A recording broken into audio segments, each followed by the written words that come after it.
On the afternoon of June 4th, 1889, three boys were playing around the Battersea area of the banks of the Thames River. They noticed something foreign looking into the brush, so they went down to get a closer look, and to their horror, they discovered several severed body parts. There was a human thigh, a torn apart hip, and a severed knee. Alarmed, the kids gathered and wrapped the body parts and rushed them to police. And just as the cops were filing reports on the grisly findings later that day, another alarming call came in 5 miles downriver. The rest of the woman's lower body parts had washed ashore. Police put two and two together and put the body together and opened an official inquiry into what naturally was presumed to be murder. Then over the next week, even more body parts began popping up. A gardener in Battersea Park found a package containing human flesh, an empty human torso, and a ribcage washed up elsewhere along the Thames. And down in Cummington's Wharf on the other side of the city, an arm, a right leg, and a foot were all found. Those items were wrapped up in a skirt and a tweed coat. Cops hoped the clothing items might give them their first real big break in the case. But still, a week into the investigation, they had little to go on.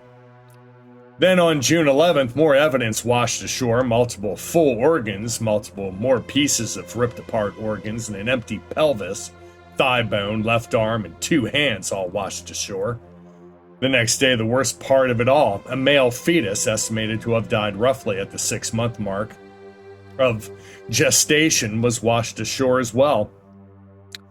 Finally, the police were able to put together all the clues. Using the washed-up hands, they determined that the body was Elizabeth Lizzie Jackson. She'd been a young prostitute who had been reported missing by her family less than a month before. They also confirmed she was roughly 5 or 6 months pregnant when she went missing. While police had virtually all other body and fetus, they didn't have a clue as to what happened. There were two major theories at the time, though. The first posited that Lizzie had been killed during an illegal and highly dangerous back alley abortion. The second, more sinister, cops believed she had been murdered by an unknown hand. Theories flew around that she may have been one of Jack the Ripper's victims. Others suggested that she was murdered by another killer altogether. And there were far more monsters than just Jack floating around London at that time. Whatever the truth is, we'll never know. Cops could never definitively conclude what happened to poor Lizzie Jackson.